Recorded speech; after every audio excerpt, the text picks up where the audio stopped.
का पड़ोसी मुल्क श्रीलंका सुलग रहा है। 1948 में ब्रिटेन से आजादी मिलने के बाद ये खूबसूरत देश सबसे गंभीर आर्थिक संकट के दौर से गुजर रहा है। यहाँ गृह युद्ध की स्थिति पैदा हो गई है। प्रधानमंत्री महिंदा राजपक्षे ने अपने पद से इस्तीफा दे दिया है। उनके पैतृक घर में आग लगा दी गई है। राजधानी कोलंबो की सड़कों पर सेना उतार दी गई है। इस तरह की खबरें आप सुन ही रहे होंगे।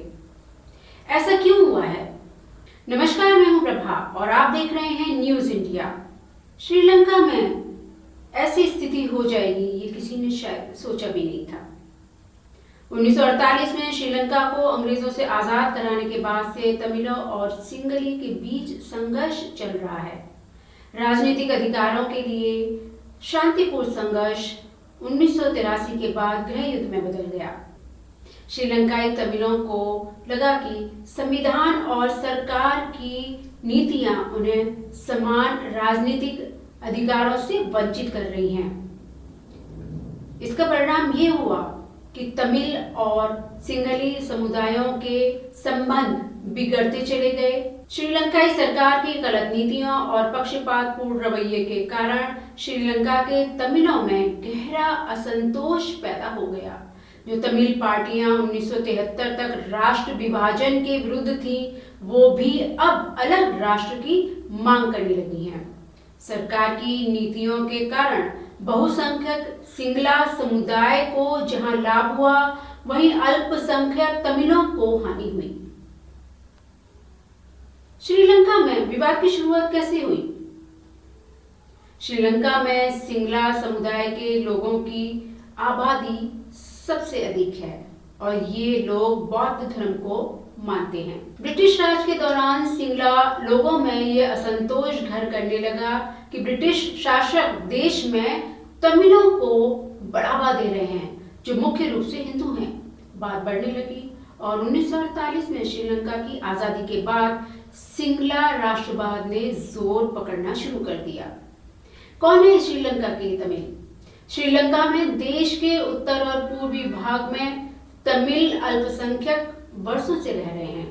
बाद में अंग्रेजों ने भी चाय और कॉफी की खेती के लिए तमिलों को यहाँ बसाना शुरू कर दिया था। ये तमिल भारत से आए थे। स्वतंत्रता के बाद सत्ता सिंगला समुदाय के हाथ में आ गई और उसने सिंगला हितों को बढ़ावा देना शुरू कर दिया। सिंगला भाषा को देश की राष्ट्रीय भाषा बनाया गया। नौकरियों में सबसे अच्छे पदों पर सिंगला आबादी के लोगों को नियुक्त किया गया। सन 1972 में श्रीलंका में बौद्ध धर्म को देश का प्राथमिक धर्म मान लिया गया। साथ ही विश्वविद्यालय में तमिलों के लिए सीटों की संख्या घटा दी गई। सिंगला शासकों की नीति के कारण तमिलों में नाराजगी बढ़ी और उन्होंने देश के उत्तर और पूर्वी हिस्सों में स्वायत्तता की मांग शुरू कर दी। वे अपने अलग और स्वतंत्र देश की मांग करने लगे। आंदोलन ने हिंसक रूप ले लिया और तमिल क्षेत्रों में सिंगला सुरक्षा बलों और तमिलों के बीच झड़पें होने लगी। फिर 1976 में liberation tigers of Tamil Eelam LTT अस्तित्व में आया। 1977 में जूनियर रिचर्ड जयवर्धन सत्ता में आए। उनकी सरकार ने तमिल क्षेत्रों में तमिल भाषा को राष्ट्रीय भाषा का दर्जा दिया। उन्होंने स्थानीय सरकारों में तमिलों को ज्यादा अधिकार भी दिए, मगर फिर भी हिंसा बढ़ती गई। बात कैसे बिगड़ी? 1983 में तमिल विद्रोही संगठन LTT के अलगाववादियों ने सेना के एक गश्ती दल पर हमला कर दिया और उस हमले में 13 सैनिक मारे गए। इसके बाद सिंगला लोग उग्र हो उठे और उन्होंने 2 दिनों तक जमकर हमले किए। हजारों तमिल मारे गए और संपत्ति की बड़े पैमाने पर लूट हुई। यहाँ से बात और बिगड़ गई। तमिल उत्तर की ओर तमिल प्रभाव वाले इलाकों में जाने लगे और सिंगला लोग जाफना के तमिल क्षेत्रों से बाहर निकलने लगे। हिंसा कैसे बढ़ी? भारतीय शांति सेना जब श्रीलंका में थी तो LTT के साथ संघर्ष विराम के लिए वार्ता हुई। LTT तैयार भी हो गई थी, मगर उसने गुट ने एक तरफा तौर पर स्वतंत्र राष्ट्र का ऐलान कर दिया, जिसके बाद हिंसा और भड़क उठी। शांति सेना के वापस आने के बाद 1991 में राजीव गांधी की हत्या हुई। 2 साल बाद 1993 में श्रीलंका के राष्ट्रपति प्रेमदासा को भी मार डाला गया। संघर्ष विराम और शांति के प्रयासों का क्या हुआ? उसके बाद चंद्रिका कुमारतुंगा 1994 में देश की प्रधानमंत्री और 1995 में देश की राष्ट्रपति बनी। कुमारतुंग ने तमिलों के साथ शांति वार्ता की पेशकश की, मगर उन्हें सफलता नहीं मिली। 1995 में एलटीटी संघर्ष विराम से पीछे हटा और इसके बाद दोनों पक्षों के बीच हिंसा का नया दौर शुरू हो गया। 1999 में एक सभा में बम हमला कर कुमारतुंगा को मारने का भी प्रयास किया गया। इन सब के बावजूद भी कुमारतुंगा फिर से राष्ट्रपति चुनी गई। इस सब में नॉर्वे की बहुत बड़ी भूमिका रही। नॉर्वे सन 2000 में मध्यस्थ की भूमिका निभाने आया, मगर बात बनी 2002 में जाकर, जब तमिल विद्रोहियों और सरकार के बीच एक स्थायी संघर्ष विराम पर सहमति हुई। इसी वर्ष सरकार ने एलटीटी पर लगा प्रतिबंध भी हटा दिया, जो कि तमिलों के लिए प्रमुख मांग का कारण था। इसी वर्ष थाईलैंड में बातचीत का पहला दौर भी शुरू हुआ। तब से मार्च 2003 तक बातचीत के 6 दौर हो चुके थे। बातचीत की प्रक्रिया चल रही थी और तमिल विद्रोही अलग राज्य की अपनी मांग पर अड़े हुए थे। 30 महीनों के सैन्य अभियान के बाद मई 2009 में श्रीलंकाई सरकार ने लिट्टे को परास्त कर दिया। तमिल युवकों का विश्वविद्यालय में दाखिला और रोजगार पाना असंभव सा हो गया था। इन बेरोजगार और बेकार युवकों ने विद्रोह का रास्ता अख्तियार कर लिया। 23 जुलाई 1983 को एलटीटी के एक हमले में श्रीलंकाई सेना के 13 सैनिक मारे गए और इस घटना के बाद भड़की हिंसा में कम से कम 1000 तमिल भी मार दिए गए और कम से कम 10,000 तमिल घरों को आग भी लगा दी गई। इस नरसंहार ने दुनिया भर के तमिलों को हिला दिया। श्रीलंका में हजारों तमिल युवकों ने सशस्त्र विद्रोह का रास्ता अख्तियार कर लिया। जिन तमिलों ने देश की प्रगति में भागीदारी निभाई थी, उन्हीं तमिलों को बहुसंख्यक सिंगला समुदाय अपना मानने के लिए तैयार नहीं थे। यही कारण है कि तमिलों को पीढ़ी दर पीढ़ी निर्धनता का जीवन जीने के लिए विवश होना पड़ा। सत्ताधारी दल के साथ सांसदों के भ्रष्टाचार के चलते श्रीलंका की आर्थिक स्थिति बद से बदतर होती चली गई। श्रीलंका की संसद के सदस्य राष्ट्रपति और उनकी नीतियों का आमतौर पर किसी तरह से विरोध नहीं करते थे। बताया जाता है कि बदले में उन संसद सदस्यों को राष्ट्रपति शासन से शराब, रेत खनन आदि के लाइसेंस वगैरह मामूली दामों पर उपलब्ध कराए जाते थे। इन लाइसेंसों के जरिए या तो सांसद खुद कारोबारी बन बैठे थे या फिर उन्हें ऊंचे दामों पर किसी कंपनी को बेचकर अपने खातों में वही रकम जमा करते थे। भ्रष्टाचारी के साथ साथ श्रीलंका में सरकारी तामझाम पर भी भारी रकम खर्च की जा रही थी। मतलब राष्ट्रपति से लेकर मंत्रियों, नेताओं, अफसरों की गाड़ियां, बंगले, फोन सुरक्षा आदि पर इतनी रकम खर्च होती थी जितनी संभवतः अमेरिका, ब्रिटेन जैसे देशों में भी खर्च नहीं की जाती है। इससे देश के सरकारी खजाने पर भारी बोझ पड़ता गया। उधर चीन ने भी श्रीलंका को बहुत बड़ा कर्ज दिया था, लेकिन श्रीलंका की सरकारों ने इस तरफ कभी ध्यान ही नहीं दिया। इतना ही नहीं, रेडियो लाइसेंसिंग में भी भारी धांधली की बातें सामने आई थी। श्रीलंका सरकार ने रेडियो लाइसेंसिंग में भी भ्रष्टाचार किया। रेडियो टेलीविजन प्रसारण के काम आने वाली फ्रीक्वेंसी के लाइसेंस के लिए आमतौर पर सभी देश ऊंची कीमत वसूलते हैं। इससे सरकारी खजाना बढ़ते हैं, साथ ही ये भी सुनिश्चित करते हैं कि ये लाइसेंस लेने वाले राष्ट्रीय नीति के दायरे में ही अपने चैनलों का संचालन करेंगे। लेकिन श्रीलंका में इस काम में जबरदस्त धांधली हुई। फिर आगे बौद्ध भिक्षु ने अपना लाइसेंस किसी कंपनी को $4 करोड़ में बेच दिया। इन लाइसेंसों का पैसा भी सरकारी कोष के बजाय निजी खातों में ही गया।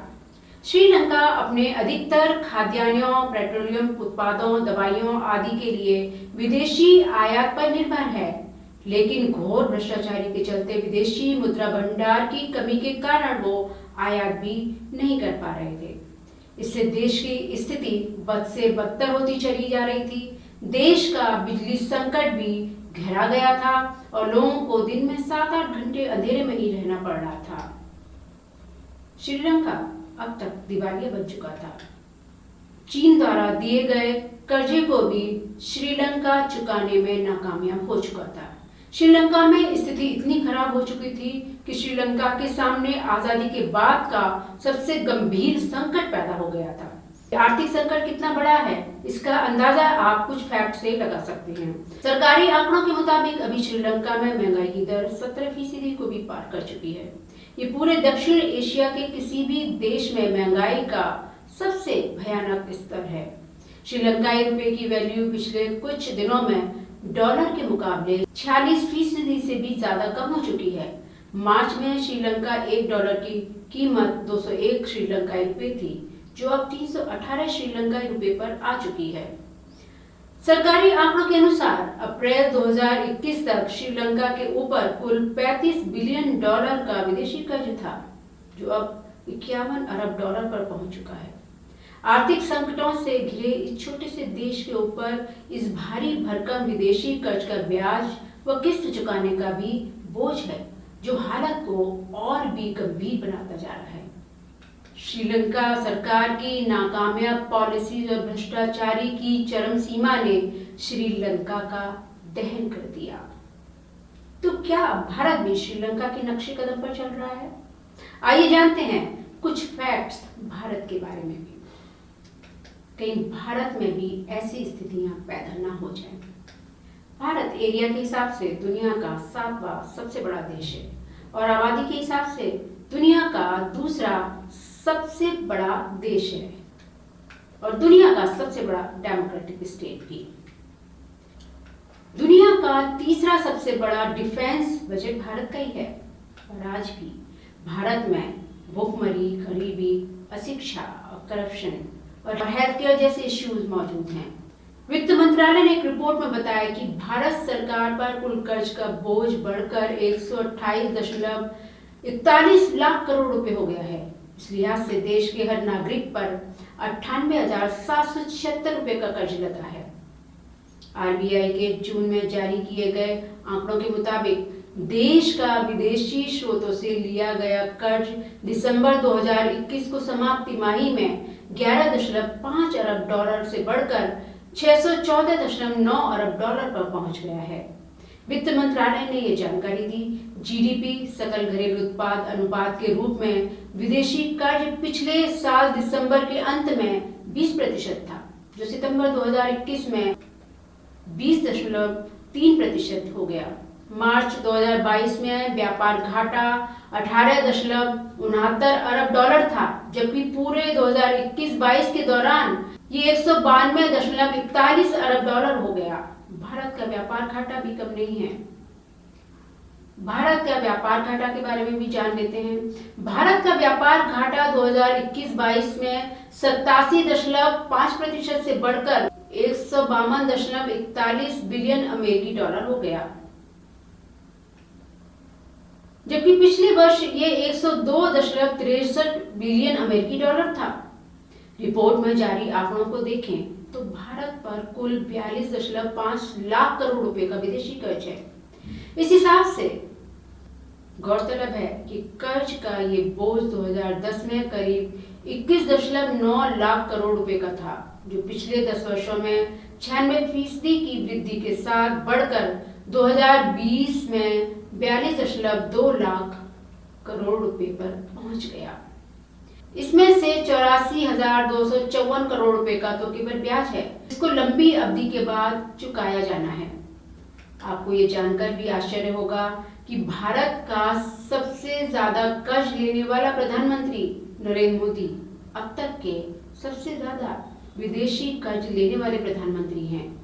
ये कांग्रेसियों या वामपंथी के आईटी सेल की रिपोर्ट नहीं है, ये वर्ल्ड बैंक की रिपोर्ट है, जो वर्ल्ड बैंक की ऑफिशियल वेबसाइट पर उपलब्ध है। और तो और भारत में श्रीलंका जैसे हालात पैदा होने की स्थितियां भी बन रही हैं। 2014 से 2017 तक सांप्रदायिक दंगों में भी 28% का इजाफा हुआ है।